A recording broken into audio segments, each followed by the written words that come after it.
Definitivisht për bindjen tem dhe për përvojën time si hulumtues, është diçka jashtëzakonisht e dobishme dhe në asnjë rrethon në asnjë rrethon nuk mundet me u po si diçka negative.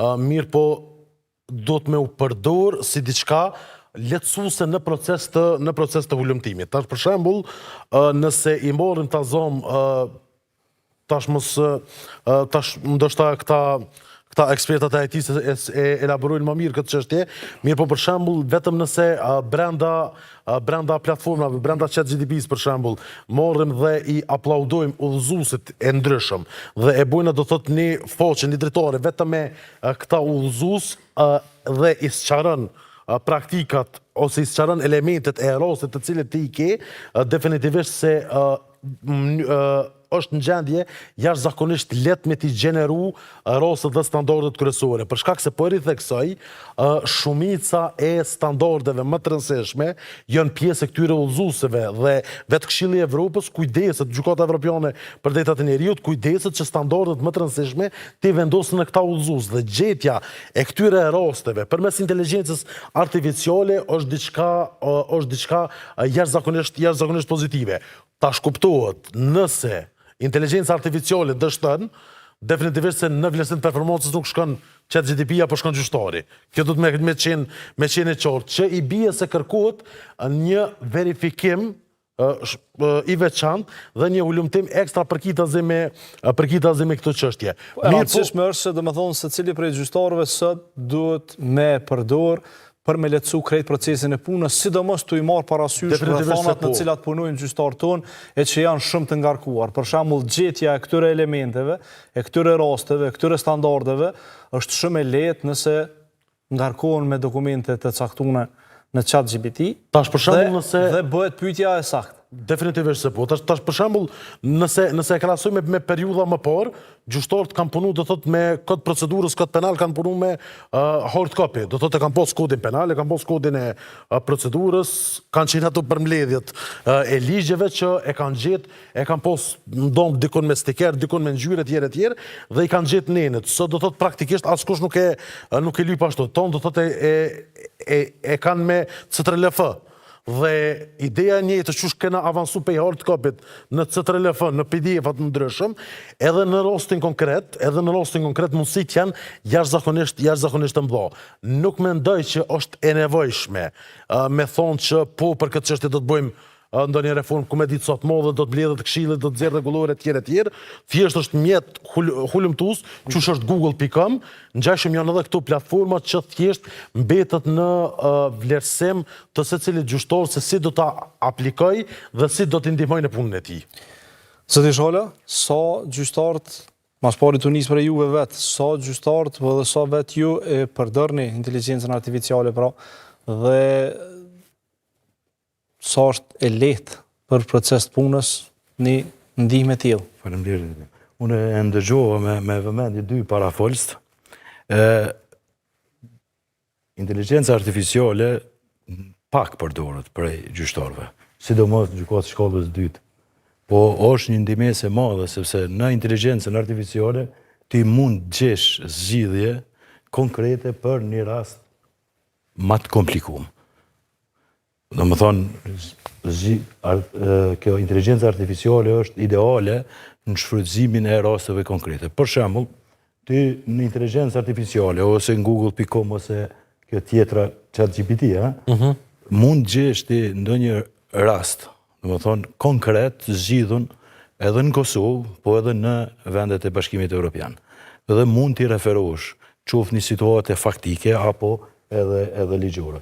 Unë ndoshta mund ndërlidh vetëm nëse me parafolës.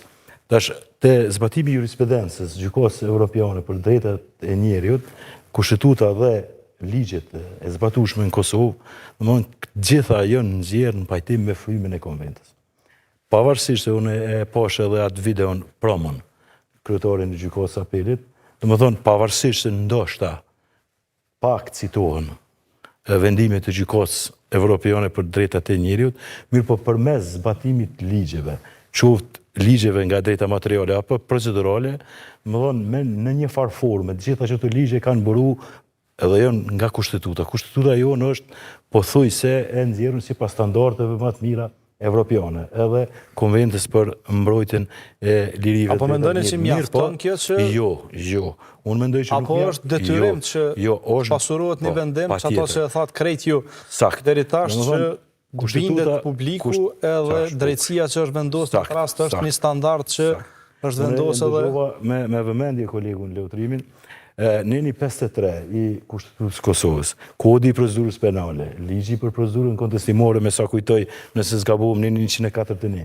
e ka parapor në mënyrë taksative si detyrim të organeve drejtësisë me zbatu, domethënë, praktikën gjyqësore të gjykatës evropiane për të drejtat e njerit. Kjo mos i ripërsëris prap, kjo e nxit besimin e publikut, por edhe e rrit si vlerë vendimarrjen. Domethënë, vendosja po të bazohet në praktikën e gjykatës evropiane, por jo vetëm duke citu rasti, ta marrim shembull XY kundër Polonisë, ose A, B kundër Spanjës apo Francës, po duhet bëhet një analizë e thoktë, e saktë, gjendet spari problemi i parashtruar prej parashtruesit e gjykatës evropiane, të saktohet konkretisht cila pjesë e vendimit të gjykatës evropiane, nëse gjendet në vendim edhe që është në përputhje me gjendjen faktike të parashtruar para gjykatave tona, në mënyrë detajume duke e analizuar domthonë detaje, jo vetëm të përmendet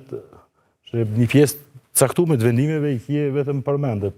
Domethënë rasti A, B kundër Polonista, zojmë shembull. Mirë po nuk jepet në detaje sa konkrete se çka është vendosur me vendimin atje gjykatës evropiane, atij qytetari ose shtetasi polak kundër Polonisë, edhe çysh po zbatohet në vendimarrjen e gjykatës tonë. Ligji në materjen civile, për shembull, ligji për procedurën kontestimore ka parapo shprehimisht. Në 141 thot vendimit e gjykatës duhet e kanë detyrim me zbatu jurisprudencën e drejtësisë evropiane.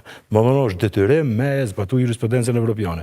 Mirë po, tash na i gjithë po jetojmë Kosovë dhe peshojmë. Numri është i madh i rasteve nëpër gjykata.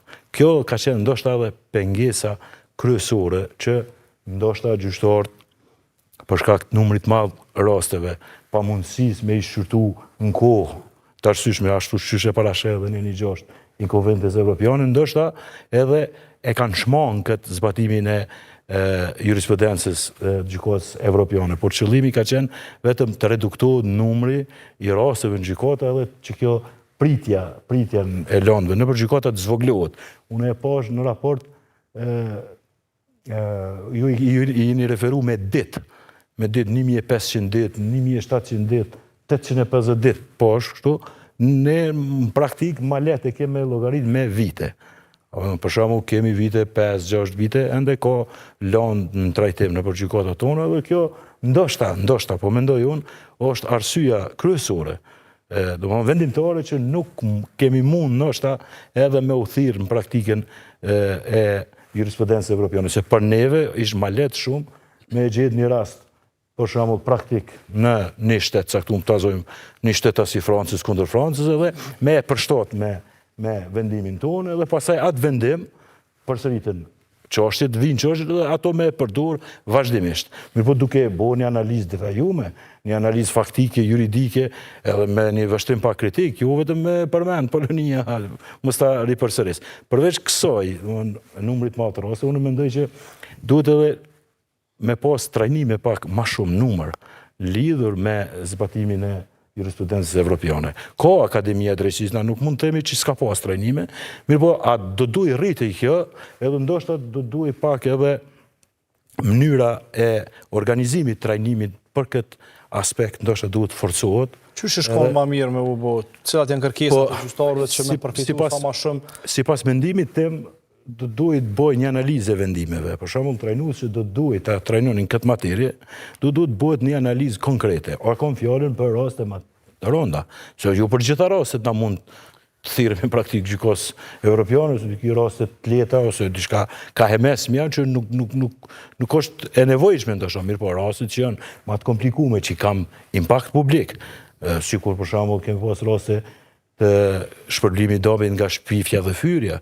Apo kupton, ato raste që në lidh me kam pas impakt pak edhe publik, duaj që trajnimet të organizohen në atë formë që sa ma let me pas qasjen gjyqtarët, sa ma let me pas qasjen qoftë në ulëmtim të vendimeve gjyqësore, qoftë në qasje përmes inteligjencës artificiale apo rrjeteve sociale, apo edhe linkjeve të ndryshme që i përmendi Gëzimi. Gëzimi. Faleminderit. Faleminderit. Ju as pak.